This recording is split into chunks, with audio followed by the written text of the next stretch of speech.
What's up, homies? How you doing? I might be hungover. I might still be drunk. This is what you get on the Deuce on a Saturday morning. Good morning, October. This is what happens when Goz shows up at my door at 9:30 and says we are going to do a show at 10 a.m. In my defense, my child now works at All Star Wine and Spirits with the illustrious Craig Allen and the man, the myth, the legend, George. So I went to visit my kid at work. I then left with a big old bottle of vodka. I now have half of a big old bottle of vodka, and I feel like the beer monkeys visited me. You ever see the beer monkeys? I don't know who the beer monkeys are. No. Beer monkeys, you go to a bar with a pocket full of 20s, they steal all the 20s, they replace them with ones, and they poop in your mouth. That's what you wake like the next day. It's like, damn, beer monkeys! It's like from the Wizard of Oz and stuff. It's what the beer monkeys are evil. Always be aware and afraid of the beer monkeys. From now on, I feel vodka monkeys this time. They have a Russian accent. Yeah, from now on, when we go do live events, they're going to bring it up. The beer monkeys got me, guys. They got me. My wallet. I can't believe it. Where did the money go? Always, yeah. They're a fearful group. They are, and treacherous, and they'll find you. And this, like I said, these are vodka monkeys. Again, they are Scottish again. I don't know why everything's Scottish. I haven't had scotch since our bus trip, so that's not even fair. All right, it is the Deuce. We are we're here and present and accounted for. It is a big old game day Saturday. A lot of great games. This might be the best slate of college football in 2 years. It feels like, at least. It is maybe 3. Stacked, nationally ranked teams, storylines, great matchup, conference play, underdog teams. You're right, Levack. 2+ years. We have not quite seen a Saturday like we've got lined up for today. This is one of these days you kind of hope it starts to rain. You have no excuse to be in your house and watch college football all day. Well, and on top of that, it's the Major League Baseball season is coming to a close. If you haven't checked out the Buster only interview yet from Tuesday, Techies Tuesday, you got to do it. It was great to talk to Bust again. Ran into some people over the last couple of days. We're just like, wow, you got Buster. I'm like, dude, just talk to Buster every freaking week. Yeah. Whatever. But there's a lot of drama left. It all revolves around the wild card, but the AL wild card could be the most exciting it's been for a guy like you who has always pissed and moaned about, I want more games. I don't just want one game, whatever. Well, you might get them. Like, there's a chance that there'll be a three team, well, at least a 2-team play-in to get to the wild card. Hopefully the Yankees are hosting Tuesday night in the Bronx, but the Red Sox might have to duke it out still to get to them. And I still think they will, but how perfect would it be if they had to burn like Chris Sale and like Eduardo Rodriguez just to get to the Yankees? It is very possible. It's great when you get to grab your phone and type in, what happens if there's a 4-team tie, which I got to do last night. Right. And how the scenarios could play through, like you just mentioned, a Monday potentially, then a Tuesday, then the playoffs. But that's where it stands right now. The Yankees are up 1 game on the Boston Red Sox in the wild card chase, followed by Boston. Seattle and Toronto are both 1 game back. So if you're not a mathematician, it's as simple as if Boston loses today, some of those teams, Seattle, Toronto, can jump Boston. And by jump, I mean sit on that same line with them and be on the same level. And the Yankees, if my math edges correctly, they win today, they're in. The magic number is 1. If they win today, they're going to the postseason. Who the opponent would be is still to be determined. But the Yankees are sitting in the best spot possible. They're not chasing. They're in the spot they want to be. They can punch their ticket to the postseason. They didn't win last night, though. So they still have some issues to go through. They still are playing Tampa, who they might potentially see in the ALDS if they get that far. But American League, like you said, Levack, I've been a critic of the wild card game. We're lining this up finally to have the finish that baseball wants, where every game here on the Saturday and tomorrow on the Sunday are going to matter in the American League. Oh, I can't wait. The only thing that stinks about it is I really want to go. Like, I started getting text messages from Yankee Trails. Like, you might have a problem if Yankee Trails texts you randomly and goes, hey, Jeff, just check and see if you want to go to the game on Tuesday if it's there. Come on.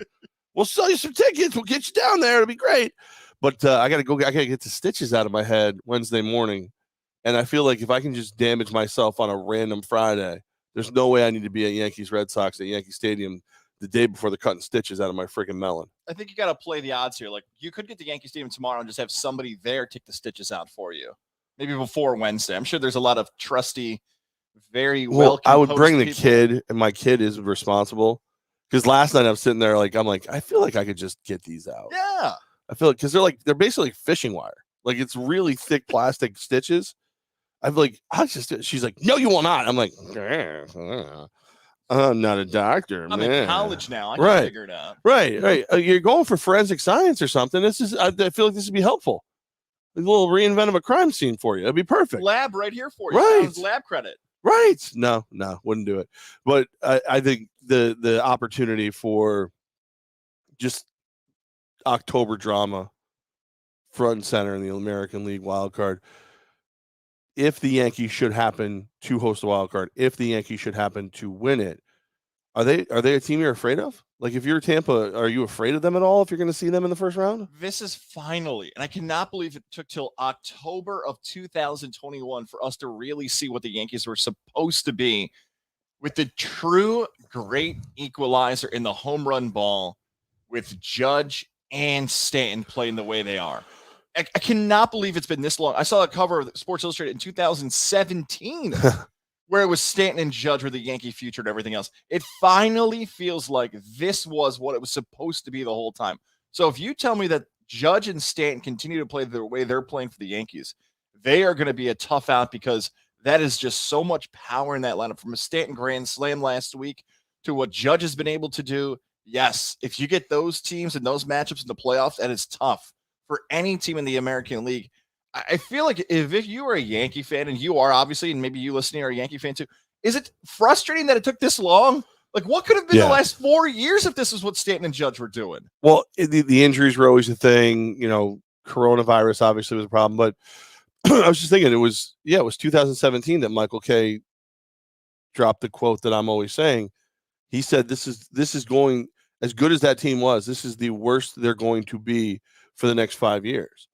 Didn't turn out to be 100% accurate, but if this team is a team that can get in the postseason, make a run, win it, beat Tampa, then you have to put them there, right? I mean, if you can get through the Red Sox and you get through Tampa, go play in the ALCS. Obviously, you need to win the ALCS. At this point, if you're the Yankees, really, you probably need to win the World Series, considering you paid a pitcher over $300 million. But this would be the best of those teams from the last 5-6 years. But man, it's so hard for me to 100% buy in, just because there's always been a hiccup. There's always been something. It's, the injuries the one year, the corona, there's always been something. Tampa, for whatever reason, the Rays, who used to be the doormat to the Yankees, they slap them around. So it's hard for me to sit here and be like, all right, here comes 28. We're going to get it now. Here we go. But at the same time, I feel way better than I did a couple weeks ago.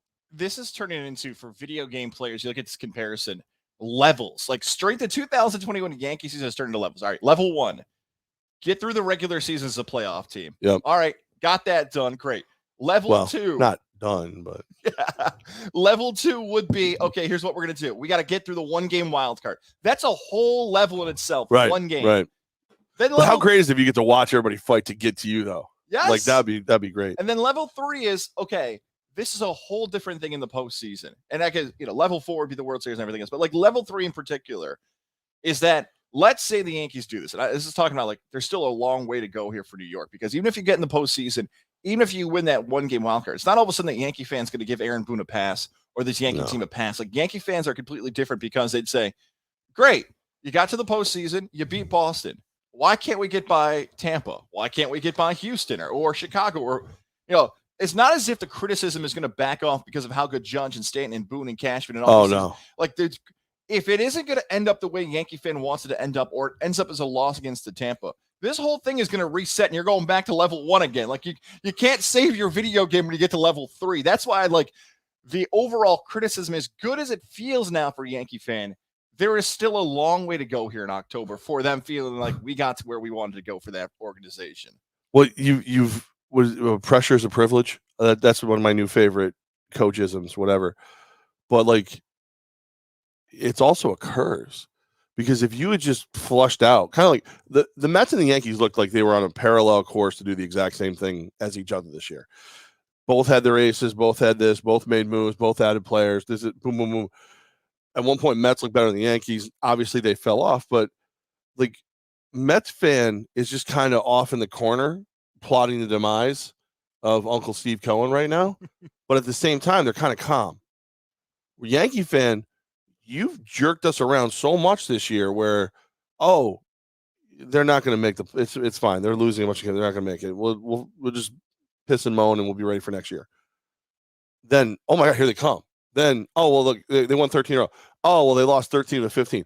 Oh, well, here they come again. Like the soap opera that has been the Yankees this year, you better damn win some playoff games. Like you better win some playoff games or we going to have a problem. And if Hal Steinbrenner can tolerate losing in the wild card, getting flushed in the divisional round, then his dad is going to start just spinning in his grave. Just going to spin. George is going to spin. Like, so I don't know. I'm fired up. I'm excited about it. A couple more regular season games. Seems like the drinking table is going to get a lot of work for the next couple days, and then into the playoffs. And there's a chance we'll be out live. Ooh, a little tease, huh? Okay. No, I'm asking. I don't know. Question mark? Yeah, I was trying to shame people into hosting us who are Red Sox fans, Boston Dan, and I think he finally bit, but I can't tell. I would say this: if the Yankees and the Red Sox are in the 1-game wild card, there's a very good chance you and I will be under the orange roof on a Tuesday. So we're teasing that now because that's the other reason I can't go to the game, because if I can torture Boston Dan in Hooters. Oh, let's go. Let's go. I live for that. That's always tough because on a Sunday night, we really won't know if we're out on Tuesday. So we're going to tease it now because you're going to find out. We're going to probably blast social media on Monday all day and all day Tuesday to make sure people come out and enjoy it. And I mean, we could just go to Hooters. I mean, it's not like it's the worst play we've ever had. We don't have to film it, but we might. We probably do a show. Who knows? I'll bring the championship trophy and just tell everybody that I'm a champion from the Empire and, run my mouth and make the kid drive me. Yeah. And then again, that's not a great idea though. I still have to have stitches cut out of my head on Wednesday morning. I feel like that I may have to drive myself and behave a little bit. It is going to be, it's fun. It's exciting again, but again, the pressure's here. The pressure is here. And, again, how far can the Yankees go? How far could the Red Sox go? Like, whoever wins the wild card, are you afraid of them moving forward? You burned your ace going into a series. Are you afraid of them? I don't know if anybody's afraid of them. I would say yes, because in the divisional round, if Tampa plays, let's say for this conversation, New York, you've played them so often that you're not going to run anything by them. Like, you've seen all the pitchers before, you've seen the matchups, you've seen the bats. So you can't fool somebody in those types of matchups. Won't get fooled. Fool me once, shame it. We won't get fooled again. Get fooled again, right? Yeah. As President George W. Bush used to say. So yeah, I feel as if you told me the Yankees had to pick a matchup between one of the three teams, if they had to pick between Houston, Chicago, or Tampa, why not get Tampa again? And I'm the Tampa hater. I always say it, but you were so close just a few seasons ago of knocking off the Rays. You're a few pitches away and a run away from beating Tampa and advancing deeper into the postseason. Get them again and see what you can do. And when you've got that type of power in the lineup and those type of arms that if they get produced, that's how it's going to be judged for their legacy for Yankee players, and Yankee fans buy that. So yeah, I think anybody can be a threat from that side to the National League. Look, if the Dodgers win the 1-game playoff, they're going to be a threat. Some people are crazy that the Dodgers even in that scenario. Right. If people thought it was the biggest, easiest lock to put Dodgers NL West division champion, and that's not going to cash. And they're a better team than when we said that. You've added Max Scherzer since we said that, and you're still not going to get it done. That's credit to the San Francisco Giants. How ridiculous they are. Yeah. Insane. And the Padres. What happened to them? I mean, they're just not. I guess the youth will not be served. A lot of egos in that Padre dugout and clubhouse turned it into that Tatis and Machado were screaming at each other, and El Chupacabra. Not enough production, and maybe. Again, I think it goes back to the Giants. They were just better, San Diego was young and they got, all that stuff is fine. But whether it's the organization, how they piece it together, the Giants are supposed to be nowhere close. But okay, both teams in the one-game wildcard can no doubt make a stretch to the World Series.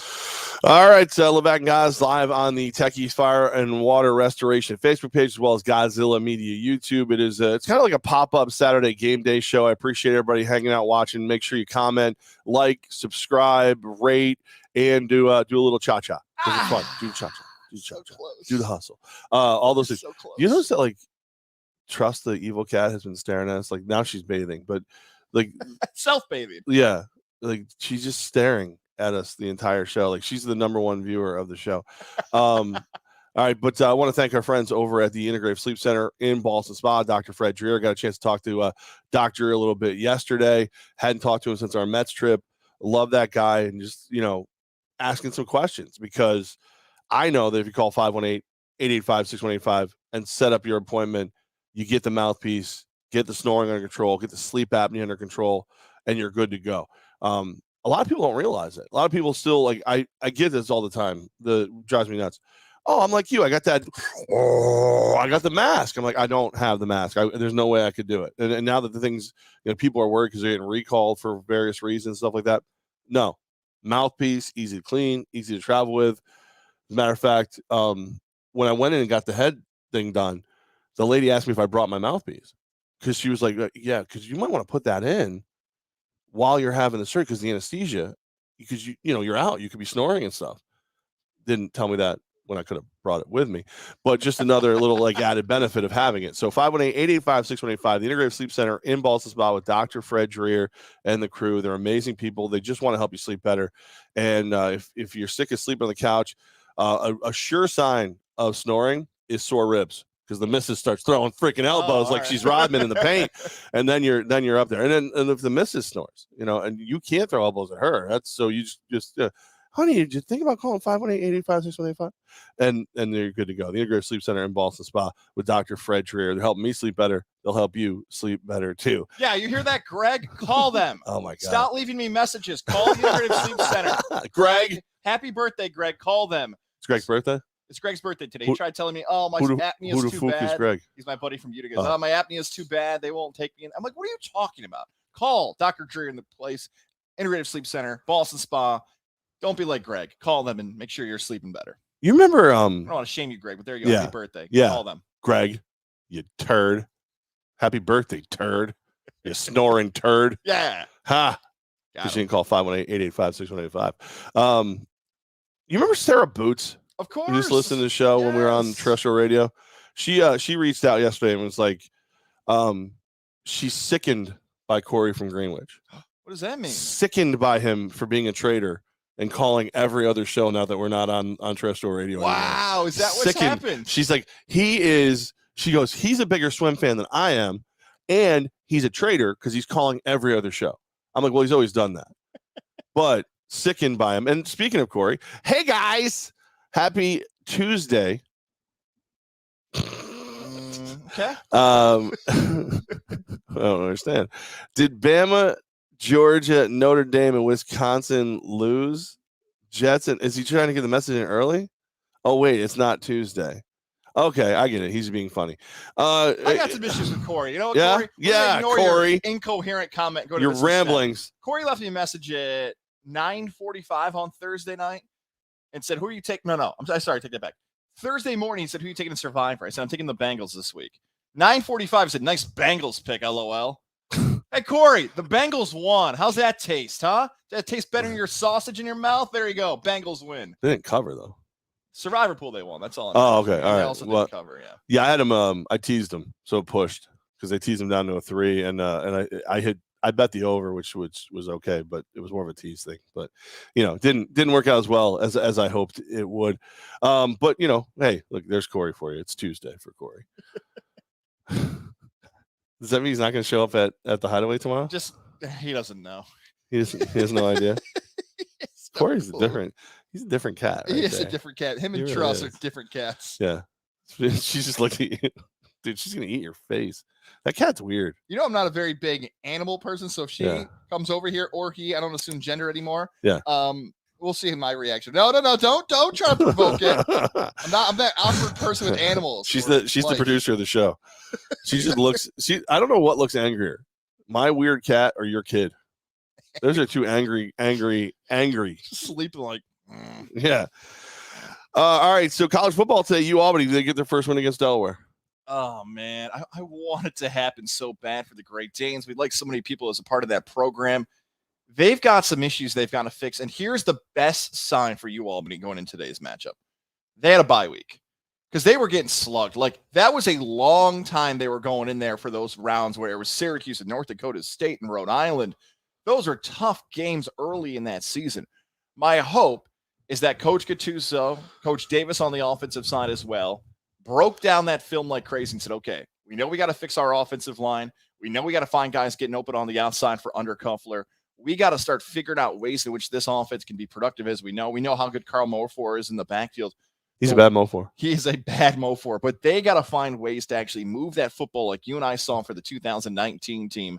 Hopefully the bye week does it. Now, with all that being said, I would say I'm less confident that Albany can get a victory this weekend because I haven't seen the offense make a play. Like, they need to have that like get over the hump game. And because that hasn't happened yet, I would lean towards Delaware, a road game. The Blue Hens are always known to put it out there. And I'm talking about like good competitive programs. So unfortunately, if I was forced to pick between Albany and Delaware today, I would lean towards the Blue Hens because I haven't seen the flip of the switch or the change in the offense yet from the Great Danes. And I think that's a fair critique of this team early in the season. Yeah. And which leads me to the other side of it. We know the switch is there. We know the talent is there. We know the coaching ability is there. So why not? Why not today? Like, why not flip the switch today? Because Albany's schedule, it doesn't really get better. Like, they have a tough schedule. You started off with a murderer's row, North Dakota State. You come home for Rhode Island, then you've got Syracuse, and it was a slap around schedule to start. Delaware's a team that you can beat. You can beat them. You kind of have to. I'm not saying it's a must win, but it might be a have to win. Yes, it is, because especially when you hit conference play now, we know how competitive the CAA can be, where if you finish like third, we'll go with third. If you finish third in the CAA, you have a chance for an at-large bid. Just that's the respect of the conference. Some could argue fourth or fifth. I think just for safety of this conversation, we'll say third. That's how good it can be. Well, if you finish 500 in league play, you're probably not going to get that bid to the FCS playoffs. No. But the difference, well, you're playing catch up right now on that. Yeah, and the difference in 500 in the CAA could be 7 points. Like, that's how close these teams are. A field goal, a botched snap, a missed extra point. That's how close it can be from being a playoff team to not seeing that happen. And Delaware could be one of those games today. The key is, okay, if Albany can find somebody like Alexander, the freshman we've talked about Big T.O., who made those Owen Koken, right? Who made the plays on Sports Center and all that stuff. Like, if one of those wide receivers can step up and make a big play and start moving the football, that's a huge help for Undercuffler. I need to see it. Come on, guys. I know it's there. Like you just said, we know it's there. Just somebody needs to have that breakout performance today. What do you think the score would be today, since you picked Delaware? I would say 28-21. I'd say Delaware is like a 7-point favorite if I had to guess. 10. 10. Always getting no respect. Oh, man. Not that you're allowed to bet them in New York State. That would be wrong. And if you have a gambling problem, call 1-800-GAMBLING or something. Sure, whatever. Yeah, call them. Yeah, be responsible. Somebody. Travis would like you to stop talking about sausage in the mouth. He said it's too early. He said pump the brakes. I'm sorry, Travis. That's sorry. Too early for that kind of talk. I apologize. You sailor. I know that Coach Gattuso is, he's a Wear Pink ambassador this month. He's, Real Men Wear Pink, all those things. I know how bad he wants this W. Like, I know. I actually spoke to him, what was it, Monday, when they came back from the Syracuse loss. And it wasn't a public conversation. It was a friend to friend conversation. You could hear it. Like, you could hear in his not to like, it was just knowing that you were going to a game where Syracuse was most likely going to win. You were going to need to pull out some magic tricks to beat an FBS team. The way it went down is wearing a little bit. He's not the kind of guy to back down from a fight or anything like that. but you could hear it like it was just like it wasn't supposed to be that way. That it was not supposed to be like that, obviously. So hopefully they get it together and they go out there and beat Delaware plus 305 on the money line. Just not that you can. Hey. Not that you can. But if you could, I might throw a little $10 on them. See what happens. It's 3 times something. payback. There's nothing wrong with that. Might have to call somebody in Jersey. Tell them to throw it down for me, because you can't bet them in New York. That's right. Send a little text, see what happens. Yeah. It's a little, hey, I'll Venmo you $10. Is that legal? Can I even say that? I don't even know. It's a podcast. Whatever. I do what I want. Levack and Goz live from my house for some freaking reason. The Deuce. Yeah. But you Albany. Hopefully they get it done today. Your team, your Syracuse Orange. Underdogs. Yeah, I want to get to the Orange Levack, but the segment was setting up for an awesome U Albany story. I have this hot off the presses right now involving the Great Danes. Our friends over at Johnstone Supply in Troy. October is here, and as you mentioned, Levack, Breast Cancer Awareness Month is going on. Johnstone Supply in Troy is going to kick cancer this month, and if you want to be a part of it, join our bus trip to U Albany versus Maine on October 23rd. It is the first Godzilla Media bus tour. The annual Pink Game will be that day, and we're hoping you can be a part of it. The Johnstone Supply in Troy bus will be going from 6th Avenue in Troy. You're going to get a T-shirt, a ticket to the game, maybe a few adult beverages and some snacks and some more. Proceeds going to the American Cancer Society. For more information on how you could be on the bus, make sure to listen to Godzilla Media podcast starting on Monday for ways in which you can sign up. Likely going to be on GodzillaMedia.com. 40 tickets available. We'll find out how it all comes together, but you can be one of the 40 people joining us for U Albany, Maine, Saturday, October 23rd. And don't forget, you can win 2 tickets to be on the bus if you join Levack and I Friday, October 15th, as we broadcast live from Johnstone Supply in Troy, where we'll be giving away 2 tickets for that bus trip. Make sure to continue to support Breast Cancer Awareness Month this month by donating to the American Cancer Society. Who made this little flyer? That would be our boy, Tom. Tom made the flyer? Mm-hmm. That's a goalpost right there? Is that what that is? Yes, it is. He should have sent it over to me. I have Lindsay over in my office at the Empire to do this up. That's a goalpost? That's a goalpost. I thought it looked good. Come on, Tommy. I thought it looked great. Come on, Tommy. The rest of it looks great. You didn't like the goalpost. That goalpost. That's not. Tom, you heard it there from Levack. He does not like the goalpost. Yeah. You can take it up with him on Listen, the 15th. I got a girl in my office that can make chicken salad out of chicken poop. Okay, like she made your presidential seal. She made the presidential seal. She made the championship T-shirts. She's always doing. She's working on something very special for the Empire right now that is going to blow our social media away. That's not goalpost.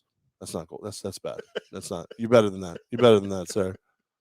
I thought Tom immediately wrote it. All right, Levack, I'll fix it. How about Corey? I said Tuesday because we're used to hearing you here every Tuesday. Also, every Sunday, Corey, you show up at the Hideaway. Tomorrow, we're going to be there. So you could have said Sunday. Corey in Greenwich. Corey, how dare he? How dare he? Corey's more offensive than this goalpost. That's what. Corey, more offensive than that goalpost right there. I'm going to bring these to our line events. They will be there, and people could wonder about the you brought them here. Are we going to hand them out to the cat? Here, trust. Trust, you want paper? You asked about the Syracuse Orange today, 3:30 kickoff against Florida State in Tallahassee. You want to talk about a line that scares the hell out of me. All right, explain this to me. Florida State's defeated. They have not won a game. They're off to one of the worst starts in the history of Florida State football. Syracuse is 3-1, and there are a few plays against Rutgers for being 4-0. So Syracuse has beaten Florida State over the last 10 years when they've been down. Florida State's gone through a bunch of coaches. Jimbo Fisher left for Texas A&M, Mike Norvell, Willie Taggart. So this seems really obvious that Syracuse should beat Florida State for records and performances and disappointments and expectations of the program. I am more scared about this game than I was about the Liberty game. And I know I've been a little bit probably too critical of Syracuse football this season because I thought Liberty was going to smack them.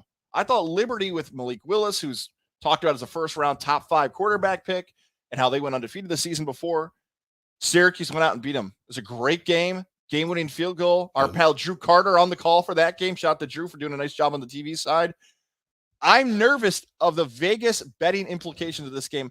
I'm going to pick Syracuse to win. I think of course you are. You pick Syracuse to win all the time. I know. I think they're going to 4-1, but boy, when a line is 5.5 for a team that's defeated, that sounds like a sucker bet all day. I would never want to bet on this game because that is a line that is not that you can stinky. That's right, stinky. Should I be concerned about that line? That makes no sense. A little bit. Yeah. I think it makes a little more sense. I think what you're looking at. Remember, these lines aren't a true indication of who's the better team. It's a true indication of who Vegas thinks they can get people money on. If you're not really paying attention to this season, you're going to bet Florida State over Syracuse. Like, let's be honest. Florida State might be better than Syracuse. It could be. Because, we just talked about Syracuse goes out, they dominate UAlbany team that clearly was not really ready for that game. they get the W over Liberty. This isn't the same Liberty team that whooped them, a year ago or whatever. And they get Ohio, who stinks. Right. Beat them. So you're beating teams kind of like Denver in the NFL. You're beating teams that you should beat. You're winning games you should win. Your level of competition is not that high. I can look at Florida State and go, okay, athlete to athlete, player to player, they have better guys. And one of those other things to add about that Liberty game, credit to Dino Babers, he decided out of the gates to start Garrett Schrader, not Tommy DeVito. Tommy DeVito did not see the field against Liberty. I know. I did because I thought DeVito was doing enough to stay on the field. So guess what? Liberty preps all week for DeVito. Who looked more angry at that moment, you or your child, Rex? My child. Yeah. And by the way, he's just always angry. I didn't stay as angry for that because they took the lead early. I'm like, Dino, you're a genius. Like I've said, you're so smart. So, that's not going to happen with Florida State. Norvell's prepping for Schrader now. So that might also help out Florida State that they're not going to get blindsided out of the first kickoff that the wrong quarterback's under center. I think I would go Qs because of the points, but I don't know. I really don't know. I don't think it's a stay away game. Obviously, you have to. Again, if you gamble responsibly and don't bet on schools. And I would love to bet Army today, but I can't because they play in New York. But I would stay away. I would. You love your team enough. You don't have to have anything extra. You don't have any extra skin in the game for this one. It's remarkably similar to the Michigan game in my mind. Michigan is the 14th ranked team in the country. They go to Wisconsin. Wisconsin's played like hot garbage. The one thing they can do is stop the run.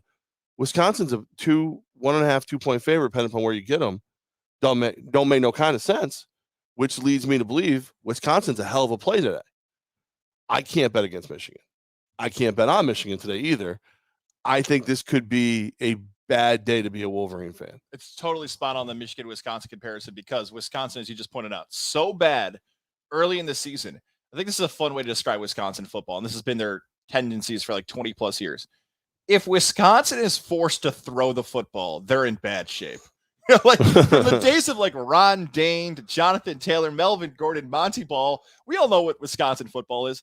Big, massive offensive linemen, really good running backs, and beat teams like 28-21 with about 17-7 rushing yards. Right, exactly. Mertz is not good. No. And he had 2 pick sixes against Notre Dame. It was not good. So that's a hollow Notre Dame, too, compared to what we're used to seeing them be. Yeah, so that Michigan-Wisconsin game, exactly right. Like, Michigan's played really well this season, but that line doesn't make sense. And just one other thing, you mentioned Army there. New York football right now, I know UAlbany's struggling, like we mentioned. New York in general for college football is in great shape right now. You've got Army that's undefeated. Buffalo could win the MAC. Syracuse is at 3-1. If you go to the D3 level, Union is 12th in the country right now. Cortland is 17th.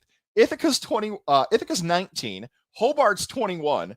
So RPI is getting votes, although the fans should be in the stands for RPI football. That's ridiculous. That's absurd. Cortland and Ithaca are going to play at Yankee Stadium next year. It is a great time to be a college football New York fan because all the programs, despite Stony Brook and UAlbany not playing the best they can right now, are doing great. So it's a great time to be a New York college football fan.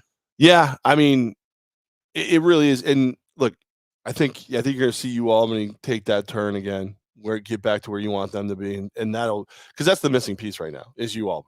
If UAlbany is 1-2 right now, or a chance to go 2-2 today, you clean sweep. All the teams are playing great, and I think they'll get there. I think they will. But yeah, it's definitely like a little bit of a golden age for New York college football. Our boy Travis, Ohio State getting upset by Rutgers today. I can't say yes. No. I think Listen, Michigan was lucky to hold on against them. They were lucky to hold on against them. First half of Michigan Rutgers, you saw Michigan play like you just talked about Wisconsin. Run the ball down their damn throats, throw the ball a little bit, whatever. Second half, the adjustments that Rutgers made were amazing. Michigan was lucky to hold on. Lucky. Ohio State's gonna whack them. Ohio State's gonna absolutely whack them. My favorite part about guest appearance from my kid. There she goes. My favorite part about Ohio State football last week is Ohio State played Akron last week. They were a 49.5-point favorite. Ohio State scored a touchdown with 3 minutes left to cover, but Akron didn't want to give up. Yeah. Akron's down 52, and they're calling timeouts with 5 seconds to go to throw the ball to the end zone. As the broadcaster said, some people more invested in these plays than other. Ohio State didn't look. Can I say Ohio State didn't look good after beating Akron by 50? But it's true. They played 2 quarterbacks. The running back Henderson was supposed to have a monster game. So look, they're not going to lose to Rutgers. We mentioned Rutgers a lot. That the goal is to get to the Pinstripe Bowl or Fenway Bowl or whatever. But no, Travis, I do not think the Buckeyes are going down. I think Michigan. No. But back to Michigan real quick. If they can beat Wisconsin, we got to start talking about Iowa, Michigan, and Penn State is really the top 3 of the Big Ten over teams like Ohio State, because Iowa smacked Maryland last night, and Penn State is coming off a good win against Auburn. We'll see how far the Penn State can go. Big Ten is really good this year. Yeah, they're a solid conference, and even oddly enough, they look better because Ohio State doesn't look dominant. Like last night, I had Maryland. I'm the first one to come on here and just start patting myself on that. That was ugly. That got ugly fast. Little Tua had a little bit more issues than we thought, huh? Yeah, number Tua is what he was last night. That was ugly. That game wasn't even fun. No. The only thing that got me through that game was visualizing Scott Van Pelt's face. Like Stanford Steve and SVP must have been just holding each other crying the entire game. You got to think Scott Van Pelt must have been convinced they were going to win. Friday night in Maryland, 2 undefeated teams. The place probably was rocking. You're ready to, and just got demolished by Kirk Ferentz and that Iowa Hawkeye team. Up 7-3, and then just barnstormed over. And I mentioned little Tua there. Robert Griffin III had mentioned him as a top 4 Griffin player. The turd, am I right? Big bad Bob Griffin had said, Tunga Viola, yeah, I nailed it there. Or maybe I didn't. Is a top 4 player in the country. That was not a top 4 player in the country performance last night. No. That's doo-doo. Real doo-doo right there. Travis, listen, what is up with our boy Travis? Like, why is he the Travis Rigney show? Yeah. Available on Godzilla Media. What did these people do to you? What did these people do to you? You're gonna subject them to that kind of torture? Pump the brakes. Whoa, pump the brakes. I can't read that. You know my contract's lucky like today. The Raiders have been. Whoa, Trav. First team in the Super Bowl era to go 3-0, beating 3 teams that were 10 wins or better the year before. First team to ever do it in the Super Bowl era. Okay? All right? Meanwhile, the Eagles should be locked up in the jail over at their stadium because they're garbage. The Eagles are garbage. Jalen Hurts had a good game. Garbage. Eagles are garbage. Here's your system for you. Garbage. My cousin Nora wants to know if we live together now. No, we do not. No. Is that an option? No, absolutely not. Not very nice. No. Why would I let you live here? You have an angry child. I told you my Rex's great grandparents are in town today, and I know right after this episode I'm going to go mow my lawn, and they're just going to stare at me like, "Why is he not going diagonal? It's faster." Oh man, yeah. I kind of want to go and do that. I want to go help them. Sip coffee. Like, wow, he's struggling. Does he even have like contacts in right now? What's he doing? I kind of like the idea of being like, was it Statler and Waldorf from the Muppet Show? I'll sit with the in-laws and like, look at him over here with his big torso and short legs. He can barely mow. Like, it just make fun of you the entire time. Jordan, my wife, her grandpa is a former mechanic too, so. There's a chance he's going to look at my vehicle. Hi, Ella. Thanks to Mohawk Honda. Shout out to Mohawk Honda. Kelly Blue Book offer going on right now.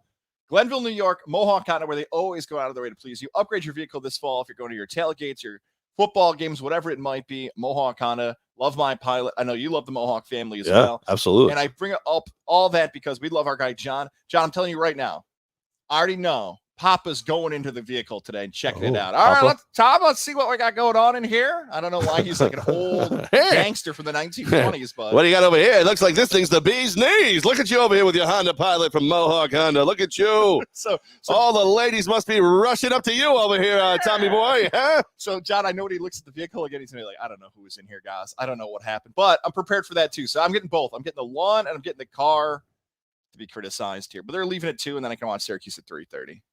They're wonderful people, by the way. I'm sure they don't know how to work YouTube. Waiting for my phone. By the way, we're on Godzilla Media YouTube as well as the Techies Fire and Water Restoration Facebook page. And Goz is going to be walking into a crap store when he gets home to the in-laws, and they're going to slap him around a little bit. I do kind of hope they just stay long enough that you look as miserable as your child when Syracuse is on TV. We need to start sharing pictures of your child every time somebody says something we don't like. It's right up on the screen. Has he ever smiled? He does. It's gas though, right? It's Mickey Mouse. You realize that's his buddy, Mickey Mouse. Hi there. Yep. How you doing there, buddy? Mickey gets way too close to the camera on these videos now, so it seems like someone FaceTiming. Yeah. Corey wants to know if we think real or mirage, not mirage, mirage. Ole Miss, Arkansas have a legit chance to pull off upsets today. I think Ole Miss is going to keep it close. I think they're going to cover. What are they? 2 touchdown underdog today? 14 and a half. I love the over. Two of the best offenses in all college football. 78.5 points. I love the over today. Love it. I think it's going to be a fun game to watch. It's going to be like just pinball. Just bing, bing, bing, bing. But no, they're not going to beat Bama. Yeah, let's sit on that Ole Miss Bama game first, because the history of this game, there are some things that have happened in this Ole Miss Bama game, because I should say Ole Miss Bama. Really good quarterback versus Bama. Think back through history, right? Cam Newton beat Alabama, won the Heisman Trophy. Johnny Manziel beat Alabama, won the Heisman Trophy. Joe Burrow beat Alabama, won the Heisman Trophy. And right now, the favorite to win the Heisman Trophy is Matt Corral, the quarterback for Ole Miss. So you can make the argument that the Heisman Trophy. Ole Miss. O-L-E. Ole Miss. Yeah, that's right. Not old. Ole Miss. Hey, what miss is that one? You could make the argument that he's like fat guys. He's in the same spot that a lot of those quarterbacks in the past in the SEC are, that if he has a good game, he could be considered not only the Heisman Trophy winner, but maybe the number 1 pick in the NFL draft coming up after just one good performance today. Spencer Rattler just looking average. At best. He's just not looking good right now. So this is a huge deal for Matt Corral, what he could do. The more fun is so you're voting for him for the Heisman? I didn't say that. Well, who is it? What's his name again? Matt Corral. That's who you're voting for the Heisman? We'll edit this together later. We'll see how that goes. The real fun stuff is Lane Kiffin. I love Lane Kiffin. We just watched the interview before we went live here with Lane Kiffin. Lane Kiffin does have a personality. I know you're a Raider fan, don't like him. He hates cameras. He wants nothing to do with the camera. I honestly think that he got a bum rap with the Raiders. Like I think almost every team that he's been the head coach of before this run of head coaching, the Nick Saban rehab and then going out, I think he got a bum rap. You brought in a young guy that you knew there was going to be growing pains with, and you pushed him around. Look what Matt Rule's done now that he's able to do what he wants to do. I think Lane Kiffin could have been a good coach for the Raiders. Here's the problem with Lane Kiffin. Lane Kiffin wants to do everything however he wants to do it. And he looks like Tosh.0. Yes, he looks like Daniel Tosh for sure. But when we've talked to coaches and players and past coaches, there's like a certain quality of like what you want as a football coach. It leans between like dictator to CEO to boss, where this is how we're doing it. This is when we're waking up. Everything's like very meticulous. Lane Kiffin is not that guy. Here's how I describe Lane Kiffin. Lane Kiffin's like that kid in class who's falling asleep, and the teacher's like, Lane, are you paying attention? Yep, the answer's D. Oh, shoot, he got it right. Lane, you got to put a project together. He does it in like 3 hours, gets an A. Lane Kiffin is the kid who falls asleep in class, but is just a genius and does it his own way. He did a conversation with Nick Saban. People were asking him preseason about what it was like working with Saban. He's like, I didn't like working with Nick Saban sometimes because he'd do things like, I can't wear a hat in a meeting, which actually that's how it worked when I played in college. Like you couldn't wear hats indoors, but Kiffin's just like complaining about random millennial stuff where it's like his style is almost to annoy Nick Saban. Like it's not even old school, new school. I don't think your stuff works. Like your whole like CEO thing. I'm just going to go coach football, draw stuff up in the dirt and be a great play caller. And that must drive college football coaches insane because Lane Kiffin is not their mold. Well, but he's perfect for the modern athlete because he lets you wear the hats. He does he's as crazy as you are. But yeah, he looks awkward as hell on TV. Like he's that like I don't know what to do with my hands. I don't know. What is this it? What do I but and Kiffin's good on social media. Like he made the joke about how they recently went to LA. He's like, hey, this airport looks familiar. I got left here before. He got fired. Great. Yeah. And then left on the tarmac. Michael Wilbon ripped him on PTI today and it went viral that Wilbon said, if you have anything to do with Lane Kiffin, you're an embarrassment. And Kiffin's like, man, I like Mike Wilbon. Damn. Yeah. Like, whoa. So Kiffin, like all that stuff, I don't know if that's good enough to outright beat Bama today, but if you told me it's going to be, there you go. If you told me you got an offense and a really good quarterback, this is the position how you can beat Alabama today. Bama, this is what I think. Bama can make 2-3 decent or even big mistakes, still beat Ole Miss. Ole Miss has to play perfect football to beat Bama. Yep. You throw an interception, you fumble, you go for it on fourth when you shouldn't, or don't go for it on fourth when you should, and you're out. It's over. Bama will just start steamrolling you. It'll be a bad day for you. But it's good. I think it's going to be. It has the potential to be the most entertaining game of the entire season, though. Totally agree with you. I think this will be the game we look back for the 2021 season and say, man, I want to watch that again and again. Here's one thing to remember about Bama, too. They smashed Miami in week 1. Miami's not good. I mean, Miami's down to 2-3 now. Kirk Herbstreit ripped them last week and said it's up to the president's fault. And they almost lost to Florida. So as big as a test this is for Old Miss, a.k.a. Old Miss, whatever I want to call them on this Saturday morning, O-L-E Miss, it's as much a test for Bama as it is. Now, Corey also asked about Arkansas, right? Yes. Well, hold on, though. Yeah, go ahead. Goz makes the banners before we do the show.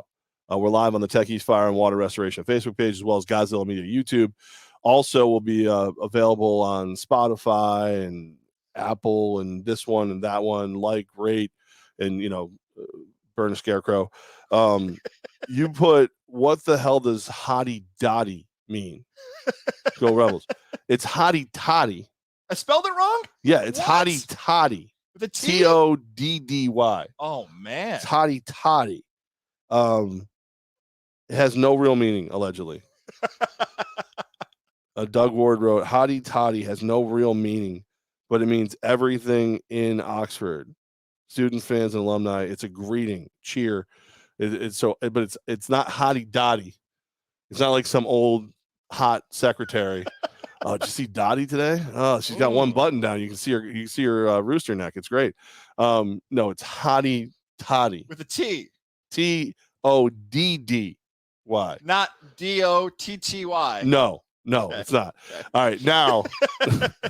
Now we'll go on to Arkansas. I want to see Arkansas win, but I think Georgia's going to win it all this year. In all honesty, okay. They're just their defense is fierce. There's always been that moment during the season where you go, "Is this Georgia's year? Are they going to do it this year?"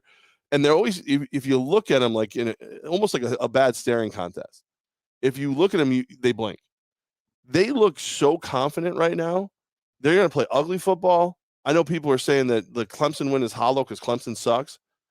I think they are the team. They're going to drag you down in the mud. And, I know Hogs like the mud. Don't get me wrong. They ain't going to like the mud today, I don't think.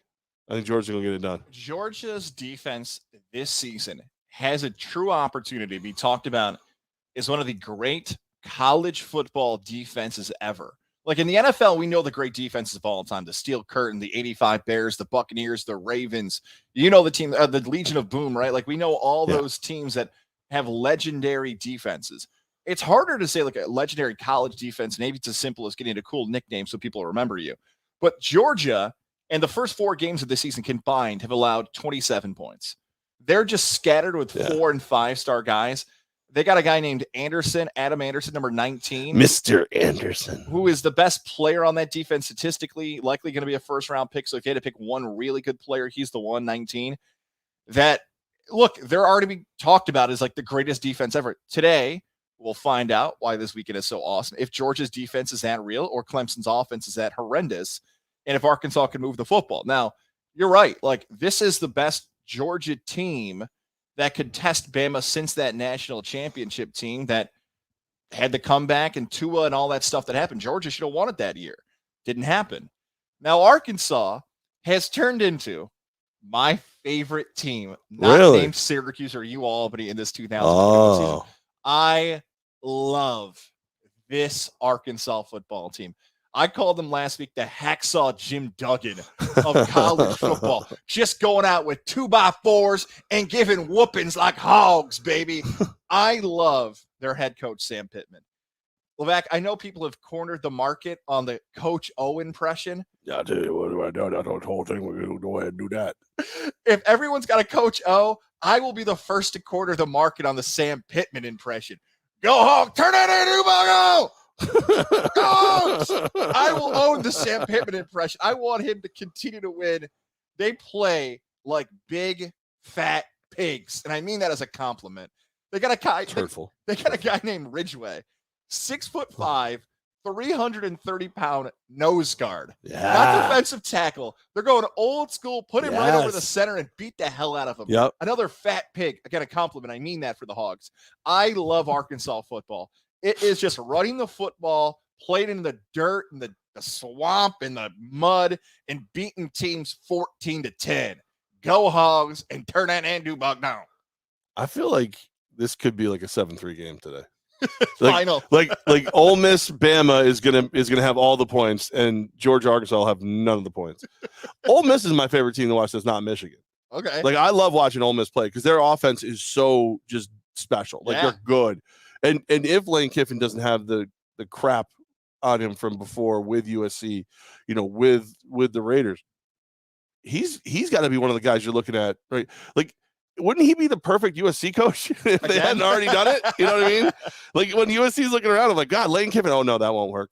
Like, oh no, that's but get back together. What the hell? But yeah, Arkansas is gonna be fun today. If you like defense, that's your game. A lot of great games today. I think the only game I'm willing to actually wager on is over Bama Ole Miss right now. Okay. I think so.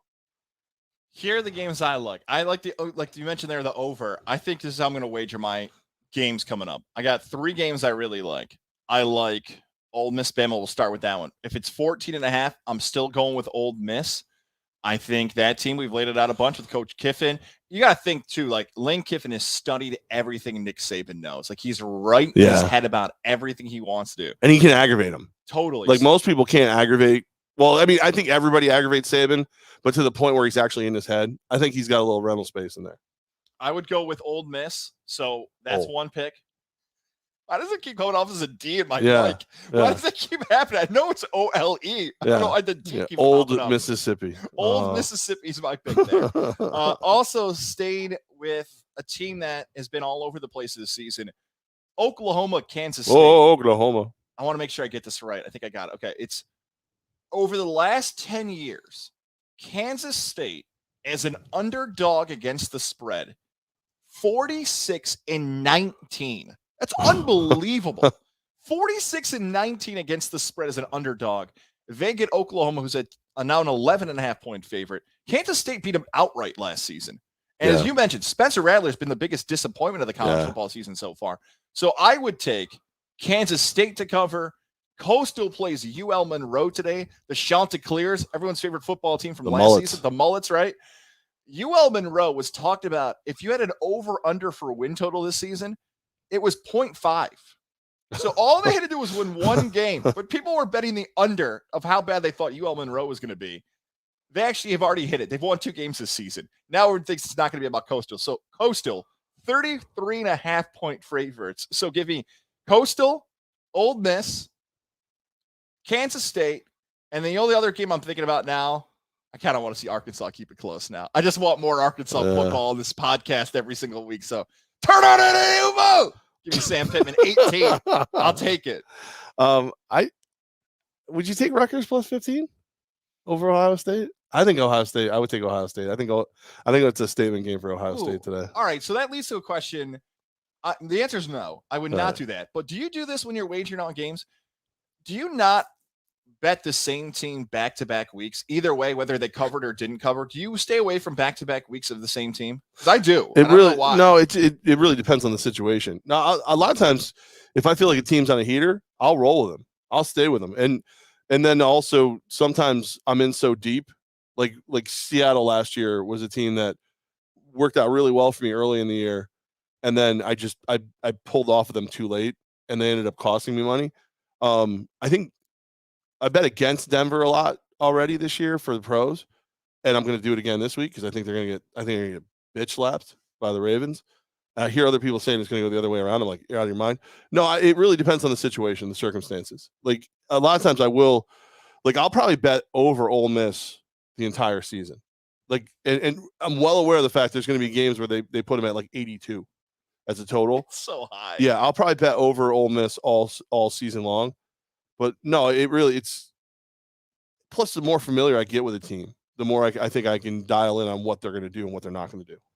I feel like as if a team doesn't cover for me or doesn't hit my bet, they personally attacked me. They're no longer my friends. They personally attacked your wallet. That's right. Did, yeah. So I usually stay away, and sometimes as if, like, let's say you hit one, I always think of it like, okay, now when that team does cover, somehow, some way, the line the next week will be influenced by the cover, so you won't get the same value of the number. That might just be made up stuff in my head that I convince myself for. The only team I think I've bet twice this season was Miami, and bet against the Hurricanes twice and cashed twice. So maybe I should have continued to do that because they lost against Virginia this past Thursday night. So yeah, so I usually stay away from back-to-back teams. Is my point. The thing that sucks this week is if I feel as though there's been a team each week that the line has told you who to bet.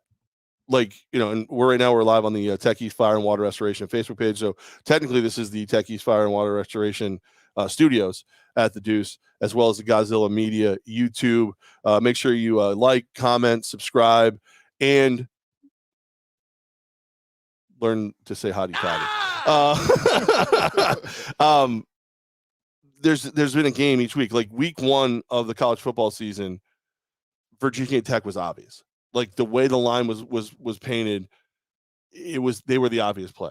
Then the next week, West Virginia was obvious against them. This week, I really feel like Wisconsin is obvious, but I can't bet against Michigan. I won't enjoy the game because gambling is about enjoyment for me. It's not. I'm never going to get rich gambling. I'm never going to any of those things. It's just that little added enjoyment. And if I can make 20, 30, 50 bucks on a game that I'm enjoying, if I bet against Michigan, I'm not gonna enjoy that game. I've only bet against one of my favorite teams once, and it was the Monday Night Football game after Brett Favre's father died, and I bet Green Bay over the Raiders, and it paid in spades. It was over by the half basically, but I can't bet the obvious game this week for me. I can't bet Wisconsin, but I think Wisconsin wins and covers. Yeah, it totally makes sense. Like if you continue, I think a lot of people this year in particular, like 2021, because of online gambling and everything else, I'm talking like which you can't do in New York because New York sucks. Right, like you can't do it in New York, but there's like I love New York, but get your act together, Albany. There's a build every single year of if you were not someone who invested, as I like to call it, invested in sports, more people are joining it. Like this was 5 years ago, comparison to now. It feels like people are doing this for the first time, and maybe this fall people are doing it for the first time. That they're investing in games, like you just said. It adds to the entertainment of the game. Like, don't overspend, don't do any of that stuff. But if you have a little bit of cash in the game, you enjoy it more. And I know for like people like us, talk hosts, broadcasters, fans, it's like a psychological thing where if you have emotion in a certain matchup, you're far more likely to remember what happened in the game.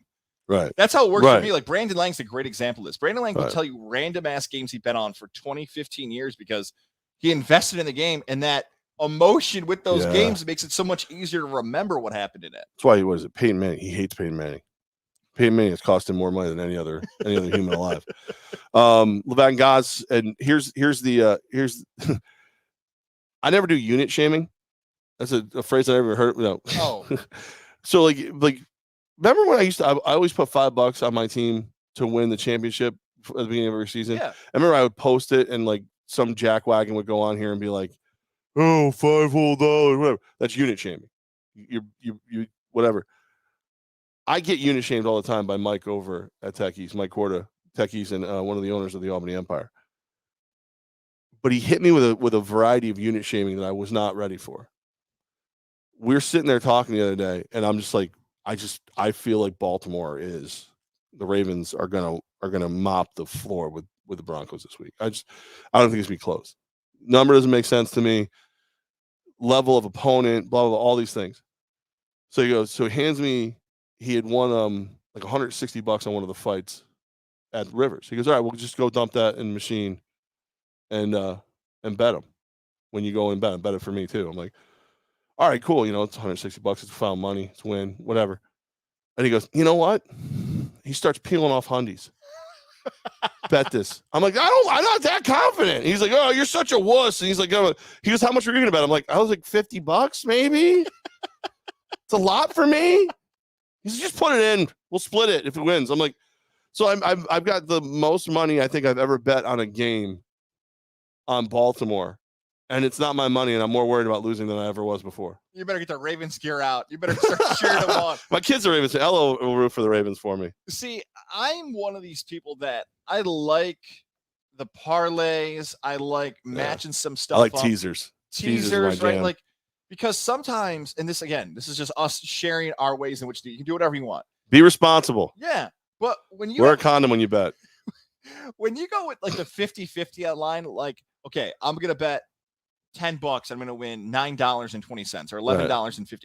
That doesn't always get me out of bed like a 50-50 coin flip game. Like, I want to find ways where I can get my payout to be 3, 4, 5 times my investment, which it's a lot more difficult. I understand that, but sometimes those 50-50 payoffs don't get me super excited. And that's usually what you're betting on anyways, unless you find different combinations to do it with. I mean, I'm pretty good at this point. I feel like you can get the hell out of my house. I'm good as well. I know you gotta go mow. Yeah, exactly right. You wanted me to watch the suffering. It's gonna be on Snapchat. Maybe you'll share it on one of your socials. Like, look at this idiot with his glasses. He's going crooked. Might have his contacts. Yeah, you wear like safety goggles when you mow your lawn. Too. I think that's weird. You think it's weird? I think it's weird. You know what? We'll do a poll tomorrow because I don't feel like putting it. Right, because we're the Hideaway tomorrow. Yeah, Hideaway. 11:30 to 1 tomorrow. We're doing some halftime prizes for the New York games and potentially Hooters on Tuesday. Potentially. And then at one point, I'll add whether or not people wear goggles when they mow. But no, I don't. You don't wear goggles to protect your eyes? Not when I'm mowing. You could hit a rock. Like if I got the chainsaw, if I've got, sometimes even the weed whacker, I'll wear. But mowing, like I feel like it's designed to keep everything away from your eyes. Nope.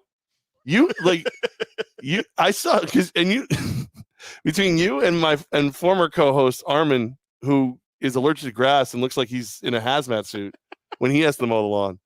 Like, you guys are weird. And the best part about it is the reason I know he wears goggles because his loving wife will post videos of him. There he goes mowing lawn. Like she's ashamed of him while he's out there mowing the lawn. It's beautiful. It's a beautiful thing. All right, everybody, good luck today. Bet with your head, not over it. Be responsible. Blah blah blah blah blah blah. And no unit shaming. No unit shaming. No, it's cold in here. That's why my units aren't always as big as you would think it would be. All right, I'll talk to you guys tomorrow, 11:30 live from the Hideaway. Be on the Hideaway Facebook page, Techies Fire and Water Restoration Facebook page, as well as Godzilla Media YouTube. And then we'll post all these things on all the places. And why I mean Goz, because I don't know how to do it. Like, rate, subscribe, and do a little dance, make a little love. Have fun tonight. That's what it's all about.